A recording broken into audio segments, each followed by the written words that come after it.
দর্শক, আমি দেখছি সেই বেলা ১২টার পর থেকেই। তো দেখতে, দেখতে এখন গাড়ির যে অবস্থান, তারেক রহমানকে বহনকারী গাড়ি মঞ্চের কাছাকাছি। কিন্তু আমি একটু বেশ উদ্বিগ্ন। কারণ পুরো বাসকে ঘিরে যে পরিমাণ মানুষের স্রোত এবং ঢল, এতে কিছুটা আসলে বিশৃঙ্খলা, কিছুটা নিরাপত্তার শঙ্কাও বটে। তারপরও বলব যে আসলে এটা হয়তো স্বাভাবিক। এটা ঝুঁকি নিয়েই তারেক রহমান এবং বিএনপি এসছে। কারণ মানুষ ১৭ বছর অপেক্ষায় যেই নেতার জন্য, তো সেই নেতাকে কাছে পেয়েছে, এক নজর দেখতে পাওয়া এবং দূর থেকে হলেও যদি তার নিজের ছবি এবং তারেক রহমানের ছবিকে যদি ক্যামেরাবন্দি করা যায়, সেই অনন্ত চেষ্টা, হাজার হাজার শত শত মানে লক্ষ মানুষের এরকম জনসমুদ্রে এইভাবে আসাটা, এটাও একটা বড় ধরনের সাহসের পরিচয়, যেটা তারেক রহমান দিয়েছে।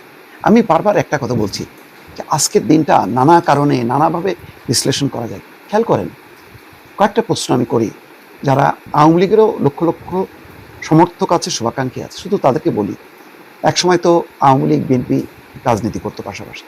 কিন্তু ধরেন আজকে দ্বাদশ জাতীয় সংসদ নির্বাচন যেভাবে হইল, এই নির্বাচনটা যদি টিকে যেত এবং এই গণঅভ্যুত্থানটা যদি না হইতো, তাহলে কি আজকে তারেক রহমানের এই ধরনের প্রত্যাবর্তন সম্ভব হতো? হতো না। বলেন?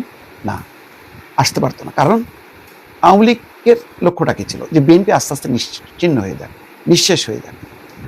কিন্তু এটা করতে যে তার ভেতরের মধ্যে যে জামাত ঢুকে বসে আছে, তারা টেরও পায়নি, সরকার প্রশাসন। ফলে এটা বুমেরাং হয়েছে। মানে বিএনপিকে ধ্বংস করতে যে জামাত খেয়ে ফেলছে আওয়ামী লীগকে। দেখেন কত বড় রাজনৈতিক কৌশলের ভুল। বরং আওয়ামী লীগের উচিত ছিল যে বিএনপিকে, একটা গণতান্ত্রিক রাজনৈতিক শক্তিকে জীবিত রাখা। তাহলে এই উগ্রপন্থার উদ্ভব করতে না। গেল। তাহলে শেষ বিচারে কি হলো? শেষ বিচারে আওয়ামী লীগ এবং শেখ হাসিনার পরাজয়, আর তারেক রহমান এবং বিএনপির জয় ঘটল শেষ পর্যন্ত। আশা করা যায় যদি এই রাজনৈতিক পরিস্থিতিটা যদি এগিয়ে নেওয়া যায়, আজও কাল হোক একদিন হয়তো অন্য ফর্মে আওয়ামী লীগ হাজির হবে। তখন তারা বুঝতে পারবে অতীতে তাদের ভুল। আর যদি এই ধারাবাহিকতা চলে, তাহলে তারা কখনো বুঝতে পারবে। আবার বিএনপিও যদি এই নিশ্চিহ্নকরণ রাজনীতির যেই যাত্রা শুরু করেছিল আওয়ামী লীগ, সেটাকে যদি অনুসরণ করে, তাহলে বিএনপিরও পরিণতি হবে চরম। এই ঘটনা থেকে আজকে দেখেন, আমরা ছোট তখন আমরা দেখিনি শেখ মুজিবুর রহমানের স্বদেশ প্রত্যাবর্তন। আজকে ওই প্রত্যাবর্তন আর আজকে প্রত্যাবর্তন দেখেন।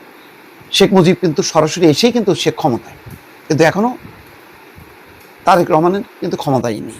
কিন্তু তারপরও তাকে ঘিরে যে নিরাপত্তা বলয় এবং যে হাওয়া বইছে, লু হাওয়া, রাজনীতির লু হাওয়া, তাতে পরিষ্কার আসলে মনে হচ্ছে যেন তারেক রহমানই এখন ক্ষমতায়, কিন্তু নির্বাচন বাকি আছে। সেটা কিন্তু এখনো, এই চ্যালেঞ্জটা এখনো অতিক্রম করেনি বিএনপি। কিন্তু তার আগেই দেখেন পরিবেশ পরিস্থিতি কী তৈরি হয়েছে। পার্থক্যটা দেখেন, শেখ মুজিবের স্বদেশ প্রত্যাবর্তন আর তারেক রহমানের স্বদেশ প্রত্যাবর্তন। আজকে সেটাও ছিল একটা যুগের বাস্তবতা, সময়ের চাহিদা।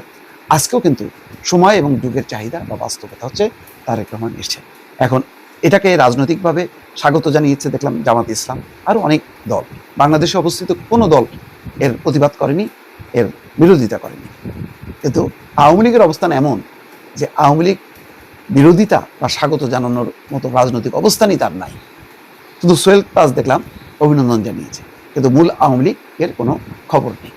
তো এই জায়গাটা হচ্ছে রাজনীতির একটা শিক্ষা। আপনি অন্যকে আপনি ধ্বংস করতে যাবেন, নিজে ধ্বংস হয়ে যাবেন। আর আপনি ভুল রাজনৈতিক কৌশল আগিয়েছেন। আপনার পেছনে সবাই মনে করতো শেখ হাসিনাকে যে না, উনি শেষ পর্যন্ত জয়ী হবেন। আজকে শেষ পর্যন্ত কিন্তু শেখ হাসিনার পরাজয় হলো, তারেক রহমান, বেগম খালেদা জিয়ার জয় হলো। এই বাস্তবতাটাও মেনে নেওয়া উচিত। ভালো থাকবেন। আল্লাহ হাফিজ।